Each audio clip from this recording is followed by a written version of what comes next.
Terima kasih Anda masih bersama kami di Kompas Petang, saya Cynthia Rompas. Saudara, mantan Gubernur Jakarta Anies Baswedan menanggapi wacana Ridwan Kamil yang akan diusung Partai Golkar di Pilkada Jakarta mendatang.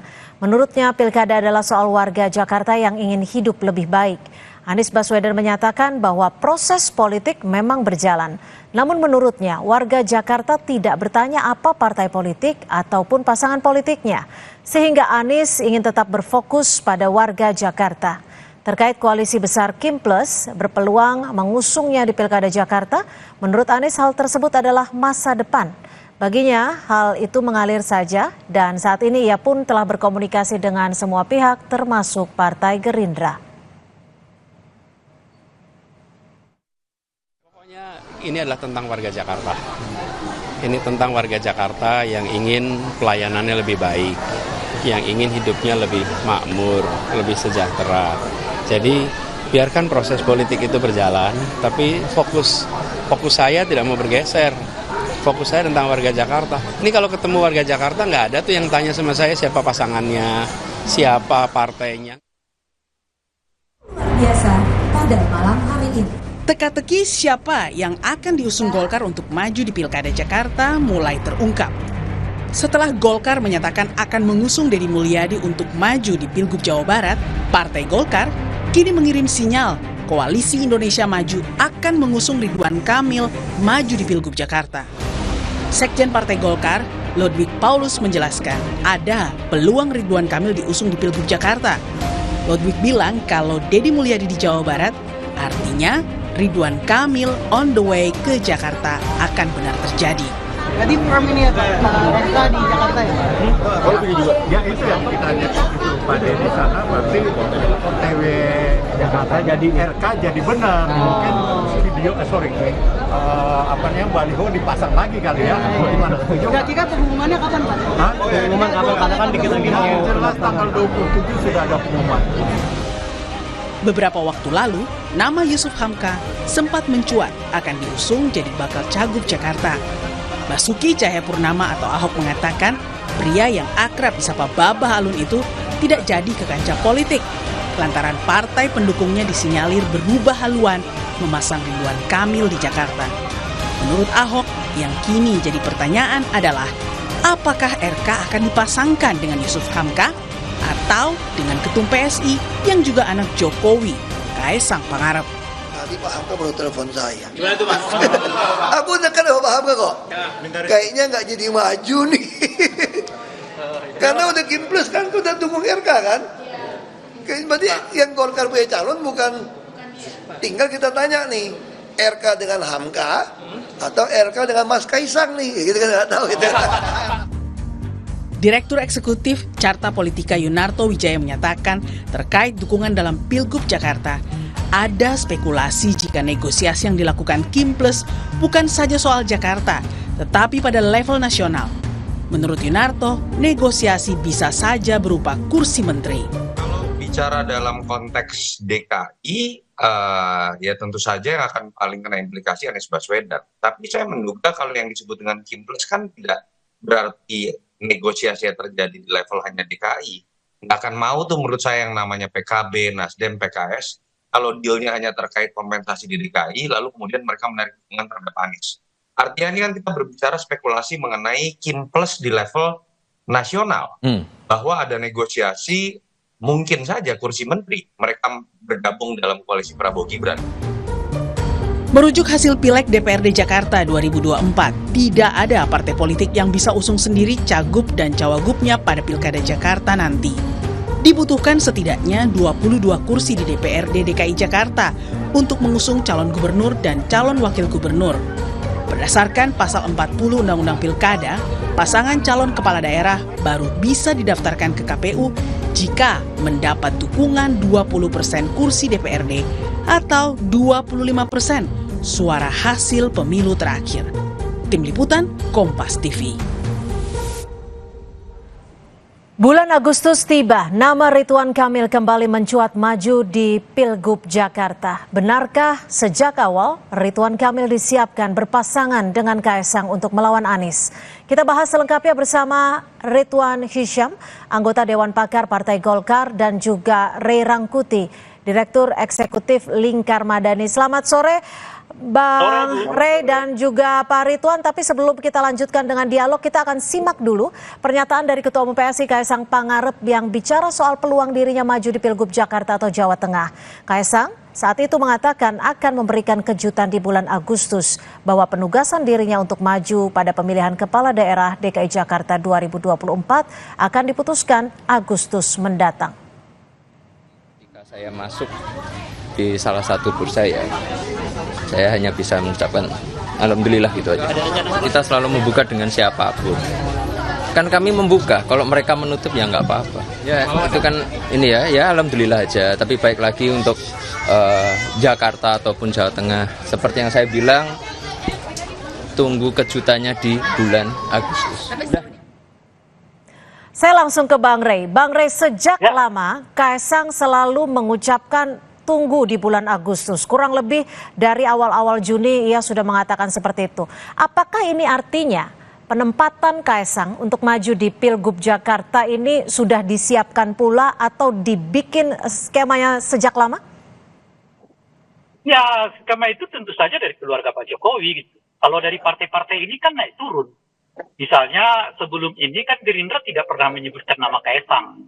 Entah itu sebagai calon gubernur ataupun wakil gubernur. Setahu saya, Gerindra itu hanya mencalonkan 3 nama, Ahok, Anies, dan juga Ridwan Kamil. Wakilnya enggak, gitu ya. Nah, kalau Golkar kan, hanya mengatakan RK yang akan datang ke Jakarta. Tapi apakah akan berpasangan dengan Kaesang? Belum ada juga ketentuan soal itu, gitu ya. Jadi, partai-partai ini kelihatan belum pernah menyebut nama Kaesang nih, gitu, untuk dijadikan apakah sebagai Jakarta 1 atau Jakarta 2 gitu. Nah, cuman kalau kita lihat perkembangannya seperti sekarang, kalau benar kemudian RK yang datang ke Jakarta, saya kira sangat mudah menebak memang Kaesang yang akan dipasangkan. Mungkin Yusuf Hamzah gitu. Oke, saya ke Pak Ridwan. Pak Ridwan, ini jadi sudah 100% confirm RK yang akan maju di Pilgub Jakarta dan pasangannya adalah Kaesang? Betul seperti itu? Jadi gini, kalau 100% sih itu prediksi dan insya Allah itu yang akan terjadi pada pendaftaran nanti. Tapi kami melihatnya begini Mbak Delsia, bahwa kita tidak lihat Partai Golkar ya, kita harus melihat ini adalah koalisi KIM yang memang sudah ada kesepakatan antara ketua umum partai itu kita menyatu di pilkada, terutama di Jawa. Kita menginginkan Jawa ini semua tim dan malah kita kalau bisa bukan melawan bumbu kosong, tapi kita akan all final kim plus. Nah, jadi tidak ada lawan bumbu kosong, karena melawan bumbu kosong itu nanti ada rekayasa macam-macam. Jadi tetap ada yang maju, tapi menangnya itu kita sudah tahu. Nah, tapi kalau dari Kim Plus sendiri sudah satu suara untuk memasangkan RK dan juga Kaesang? Itu sedang dalam proses. Tapi kalau RK saya kira karena kita sudah memutuskan, Kim sudah memutuskan bahwa DM ada di Jawa Barat, maka otomatis RK. Karena di Jakarta ini cuma ada 3 nama yang tampil. Pertama adalah Pak Anies, kedua Pak Ahok, ketiga adalah Pak RK. Nah, dengan sudah diputuskan itu maka kita tidak ada pilihan lain kecuali RK, dan RK lah memang yang kita lihat elektabilitasnya bisa didongkrak oleh namanya Kaesang. Kaesang. Jadi kemungkinan lebih besarnya RK Kaesang atau RK Babahalun? RK Kaesang. Kalau RK Kaesang, baik, kami kita tangkap sampai di situ. Babahalun kan cuma pengisi waktu saja itu. Pengisi waktu? Iya, pengisi waktu jeda. Oke, saya ke Bang Ray. Bang Ray, bagaimana Anda membaca langkah Partai Golkar ini melempar Ridwan Kamil ke Jakarta? Apa yang Anda bisa baca dari sini? Ya, nggak masuk akal kita aja. Karena ada di balik kalau perhitungan rasional nggak begitu caranya gitu. Ini yang irasional semua. Bang Ray, kita tidak melihat partai, kita melihat Kim. Kita melihat Kim kita karena ada kesepakatan koalisi. Jadi siapapun itu kita akan dapat. Karena yang bisa menyaingi calon di Jakarta itu adalah Ridwan Kaisang. Nah itu, jadi Ridwan Kaisang itulah RK juga Ridwan Kaisang. Jadi Ridwan Kamil atau Ridwan Kaisang. Oke, gimana Bang Ray? Gimana Anda membaca secara hitung-hitungannya? Karena kalau dengan cara kayak begini, itu artinya Golkar bisa kehilangan hampir di semua tempat di wilayah Jakarta, di wilayah Jawa loh. Sebab yang maju di Jakarta kan RK, belum tentu menang kan. Yang maju di Jawa Barat adalah Gerindra, ya kan. Yang maju di Jawa Tengah itu mungkin bukan Golkar kan, bisa juga Gerindra, bisa siapa. Gitu. Jadi maksud Anda beresiko Golkar menyalonkan ini? Nggak, maksud saya ada tiga yang membuat saya tidak masuk akal bagi saya cara Golkar berpolitik ini. Pertama adalah dia melepas Jawa Barat, di mana RK merupakan calon yang paling tinggi elektabilitasnya, bukan saja Jawa Barat, bahkan se-Indonesia loh RK itu. Karena RK itu sudah di atas 40%. Di bawah dia mungkin Anies ya, Anies itu sekitar 40%. Masuk akal nggak di kita orang yang elektabilitasnya bukan saja sejabar, tapi bahkan se-Indonesia sangat tinggi, itu justru dipindah ke tempat lain yang elektabilitasnya nomor 3. Nomor 3-nya itu justru setengah dari perolehan suara nomor 2. Kan kalau kita lihat Jakarta itu kan Anies 40-an, Ahok 30-an, RK masih 10% gitu loh. Bahkan setengah dari perolehan suara Ahok tuh belum ketemu tuh. Itu yang pertama. Yang kedua adalah, tunggu dulu. Yang kedua adalah kerugiannya dengan sendirinya Jawa Barat ini pada Pileg 2029 dikuasai oleh partai pemenang. Dalam hal ini tentu saja Gerindra. Nah, Golkar kemarin bisa menang di Jawa Barat itu atau naik suaranya meskipun nggak menang. Ya salah satunya karena gubernurnya adalah orang Golkar dalam hal ini RK. RK masuk ke Golkar itu Januari 2023. Kita Pileg 2024, 1 tahun itu ibaratnya RK memiliki implikasi positif bagi kenaikan suara Golkar di Jawa Barat. Nah itu dilepas itu. Nah yang ketiga adalah dengan cara berpolitik kayak begini nih, justru Golkar bisa kehilangan bukan saja Jawa Barat, tapi juga bisa kehilangan Jakarta, bisa kehilangan Banten, karena di Banten itu Golkar berhadapan-hadapan dengan Gerindra gitu. Di Jawa Tengah ya saya kira kalau misalnya mantan Kapolda ini yang naik itu juga belum tentu orang Golkar. Di Jawa Timur sudah pasti orang Golkar gitu. Jadi itu yang maksud saya di daerah-daerah sangat strategis itu Golkar melepaskan diri gitu loh kira-kira. Makanya ini nggak masuk hitung-hitungan. Ada sesuatu di luar hitung-hitungan ini yang perlu dibaca. Baik, kami tangkap. Kami tangkap, Bang Ray. Pak Ridwan, gimana sebenarnya hitung-hitungan? Apakah benar dugaan dari Bang Ray bahwa ada sesuatu di belakang itu sehingga mau tidak mau Golkar mengusung Ridwan Kamil meskipun akan kehilangan suara di Banten, Jakarta, dan juga Jawa Barat? Cara memandangnya Bang Ray dengan saya berbeda. Masalahnya di sana, dia berbeda. Bang Ray melihat adalah satu, yaitu kacamata kuda Golkar. Kami sekarang ini tidak berbicara lagi masalah partai. Kita baca masalah koalisi Indonesia Maju di dalam rangka untuk memberikan dukungan penuh kepada Bapak Prabowo dan Gibran. Nah sehingga di Jawa harus kita kuasai oleh Kim, bukan oleh Golkar, oleh Gerindra atau partai yang lain. Nah itu kacamatanya berbeda melihatnya. Sehingga kalau melihat kacamatanya Bang Ray, saya tidak menyalahkan Bang Ray, benar. Saya tahu betul Bang Ray ini adalah orang yang memberikan dukungan terus pada Golkar sejak zaman Bang Akbar, sejak saya di Golkar Jawa Timur, kami bersama-sama pikiran-pikiran maju. Tapi Bang Ray, sekarang ini sudah berubah, petanya sudah berubah, rakyat juga sudah berubah. Yang bisa mendapatkan suatu gubernur di Jakarta itu Ridwan Kamil.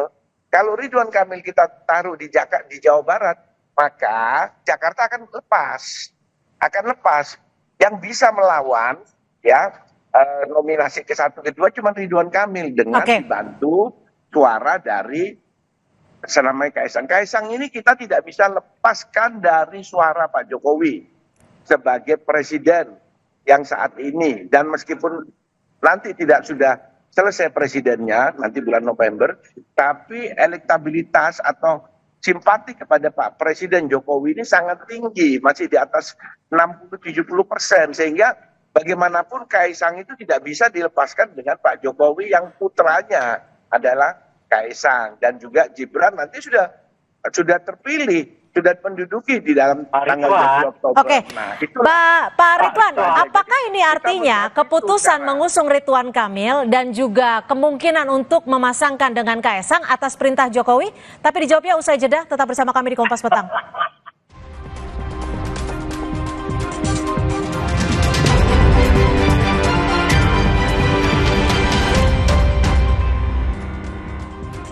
Terima kasih Anda masih bersama kami di Kompas Petang. Ridwan Kamil on the way ke Jakarta. Apakah Kaisang siap mendampingi?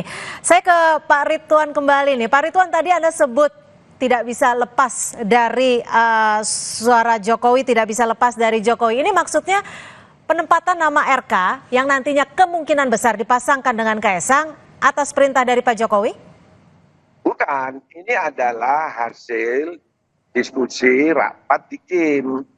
Nah, KIM itu Koalisi Indonesia Maju itu memang Pak Jokowi diminta sebagai advisor.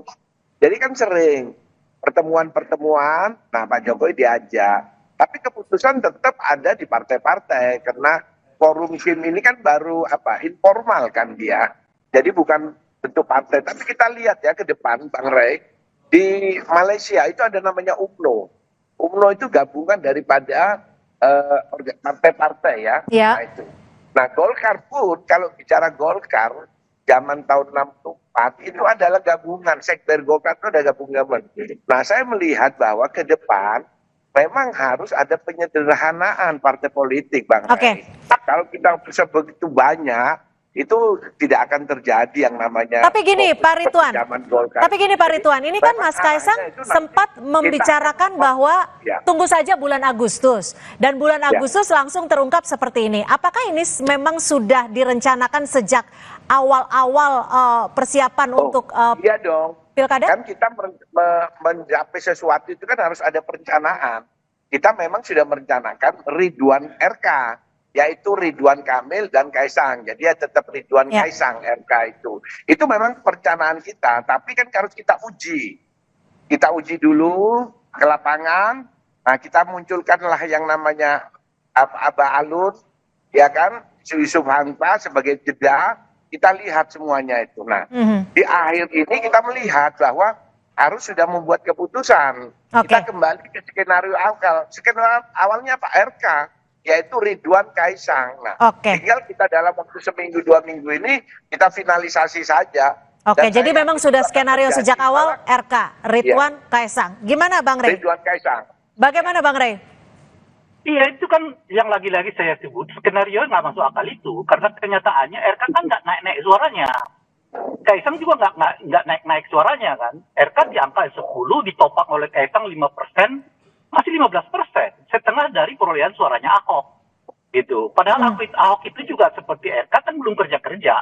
Kalau dia kerja mungkin jauh lebih meleset lagi kan, bisa justru menandingi Anies Baswedan gitu.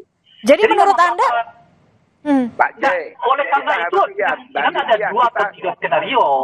Skenario pertama adalah kita harus lihat bahwa di DKI itu tidak ada pemenang yang bisa mencalonkan 20%. Iya, itu harus pegangan.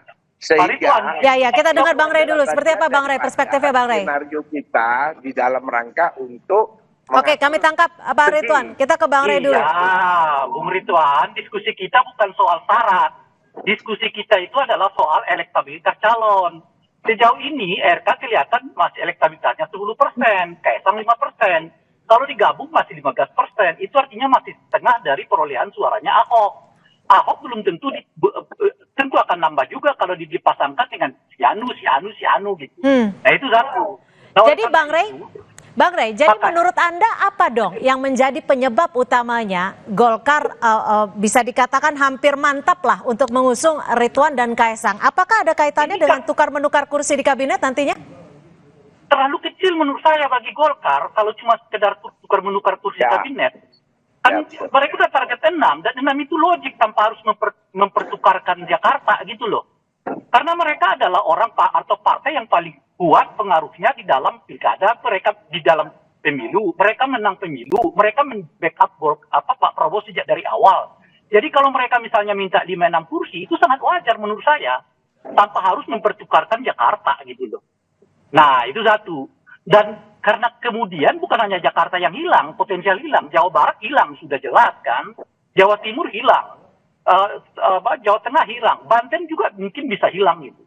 Jadi 5 daerah di Jawa strategis di Jawa itu justru bisa kehilangan disebabkan pertukaran yang seperti ini. Dan cara berpikirnya menurut saya sih sederhana. Biarlah Golkar kehilangan di Jakarta, tapi Jawa Barat gue dapat, kan kira-kira gitu. Tapi kalau dianggap naikkan misalnya ke soal Kim, pertanyaan kita, oh iya apa sebegitu pentingnya bagi Golkar Kim itu sehingga melepas apa yang semungkinan menjadi masa depan mereka gitu. Apa iya mereka mempertaruhkan masa depan demi kepentingan sesaat di dalam proses pilkada gitu. Nah oleh karena hitungan-hitungan ini gak masuk menurut saya, ada hitungan di luar hitungan yang rasional ini, yang orang Golkar yang tahu itu yang pertama. Dan untuk menopang semua perhitungan irasional ini, menurut saya sih ada 2 kemungkinan skenario. Skenario pertama adalah memborong semua partai di Jakarta, sisakan 1 atau 2 partai tetap ada lawan gitu kira-kira ya. Dan dengan cara kemungkinan akan menang. Sebab kalau enggak, dengan 2 pasangan atau 3 pasangan, ya matematikanya ya Ridwan sama Kaisang itu ya kalah gitu loh kira-kira kan. Nah itu yang pertama. Atau yang kedua adalah menjegal yang paling kuat dalam hal ini adalah Anies Baswedan. Jadi Anies Baswedan bagaimanapun dikecualikan. Ya kalau PDI mau mendorong orang mungkin mereka akan dorong Ahok dengan siapa bergabung sama siapa. Sebab kalau RK Ahok kelihatan masih memiliki elektabilitas yang dekat gitu loh. Dibandingkan misalnya RK versus dengan Anies Baswedan. Jadi saya kira itu 2 skenario-nya. Skenario pertama adalah Anies boleh jadi maju, tapi ambil semua partai di Jakarta. Gitu. Sisakan aja di luar 1 atau 2 partai yang memungkinkan. Atau yang kedua adalah dorong PDI Perjuangan untuk mendorong siapakah kandidat mereka yang penting bukan Anies gitu ya. Sehingga dengan begitu akan mudah. Gimana Pak Ridwan menanggapinya Pak Ridwan? Benar tidak hitung-hitungan yang irasional dan ada 2 skenario ini yang disebut Bang Rey? Bukan, jadi gini ya, kita di Golkar ini memang mungkin ya para pengamat atau partai-partai lain tidak bisa mengikuti cara berpikirnya Golkar. Bang Rey ingat ya, keputusan Munas Partai Golkar 2019, pada saat itu tinggal 2 calon, saya dan Pak Erlangga. Pada waktu itu saya bilang Pak Erlangga jangan jadi calon presiden, tapi diputuskan oleh Munas calon presiden. Apa yang terjadi? Pak Erlangga tidak maju, dikasih Kaisang, dikasih Gibran. Hasilnya apa? Golkar naik 18 kursi apa 17 kursi. Tidak masuk akal kan? Nah, itulah Golkar. Ya, itu masuk akal Pak Ridwan. Karena elektabilitas Erlangga saat itu di bawah 5%. Jadi gimana calon wakil presiden yang namanya Kaisang, namanya Gibran tidak ada. Nah kita sekarang melihat ini itu karena Gibran yang masuk. Coba kalau Indonesia Maju, jadi kita tidak melihat lagi kalau bukan Gibran yang masuk saat itu, apakah Erlangga dan Golkar mau terima calon wakilnya Pak Prabowo itu bukan Erlangga? Seandainya bukan Gibran loh yang masuk. Bukan, memang kita sudah menskenario di Gibrannya. Itu. Ada terdiri kita melihat waktu itu ada Erick Thohir juga adalah. Oke, kami tangkap artinya Golkar punya hitung-hitungan sendiri yang sudah masuk meskipun hingga saat ini menurut Bang Rey nama dari Kaisang itu belum naiklah elektabilitasnya. Nah, Bang Rey, kalau Anda melihatnya ini jadi skenario yang dugaan Anda hitung-hitungan ini apa yang menjadi penyebabnya? Apakah betul ada hitung-hitungan tukar-menukar kursi kabinet atau memang ini arahan dari Pak Jokowi? Gini, maksud saya, kalaupun ada tukar-menukar kursi kabinet, itu nggak sebanding dengan pengorbanan Golkar, itu maksud saya. Sebab mereka mungkin dapat 1 tambahan kursi dari yang mereka inginkan. Kan mereka dulu saat itu mengatakan minta 6. Katakanlah mereka dapat 7 gitu ya. Tapi kan 7 juga susah. Kalau kemudian Nasdem masuk, ya PKS masuk, PKB masuk, ya susah juga bagi Golkar itu dapat 7 juga gitu kan. Sebab akan berbagi dengan partai politik yang lain. Tapi pengorbanan ini mengorbankan satu. Golkar bisa kehilangan pengaruh di Jawa Barat. Golkar bisa pengaruh di Jawa Tengah. Bisa kehilangan di Jawa Timur. Dan punya potensi kehilangan di Jakarta kalau menang. Ya, kalau nggak menang bagaimana? Dan yang terakhir itu adalah punya potensi kehilangan di Banten, karena di Banten itu Gerindra sama Golkar yang sistematis gitu ya, hadapan gitu. Jadi maksud saya, oh iya, apa Golkar mau menukar kemungkinan mereka hilang pengaruhnya? Baik, kami tangkap. Terakhir singkat, Pak Ridwan, kapan ini akan ada pengumuman resmi untuk mengusung Ridwan Kamil dan juga Kaisang Pangarep untuk Pilgub Jakarta? Ya saya kira setelah 17 Agustus ya, jadi sekitar tanggal 20 ke atas, itu insya Allah Kim sudah teken semua itu. Jadi dengan nama RK, jadi RK dan untuk Jakarta, karena kita bicara Jakarta, termasuk untuk Jawa Barat, kan Jawa Barat baru statement, belum rekomendasi, termasuk Banten, Jawa Tengah, kalau Jawa Timur sudah. Tapi Jawa Timur juga saya lihat ada perubahan apa tidak, nanti kita lihat. Baik. Alias Pak Ridwan, skenario ini bisa mungkin akan batal jika ada 2 hal yang terjadi. Baik. Pertama, Ridwan Kamilnya sendiri mengatakan tidak mau ke Jakarta. Baik, kita sudah tangkap Bang Rey. PDI dan PKS bersekutu di Jakarta untuk melawan koalisi besar ini. Gitu. Baik, kita lihat nanti aliran politiknya akan seperti apa dan kita tunggu pernyataan resmi dari Partai Golkar terkait dengan RK Ridwan Kamil Kaisang Pangarep maju Pilgub Jakarta. Terima kasih Pak Ridwan Hisyam, anggota Dewan Pakar Partai Golkar, dan juga Bang Rey Rangkuti, Direktur Eksekutif Lingkar Madani, sudah berbagi perspektif di Kompas Petang. Selamat sore. Sampai ketemu.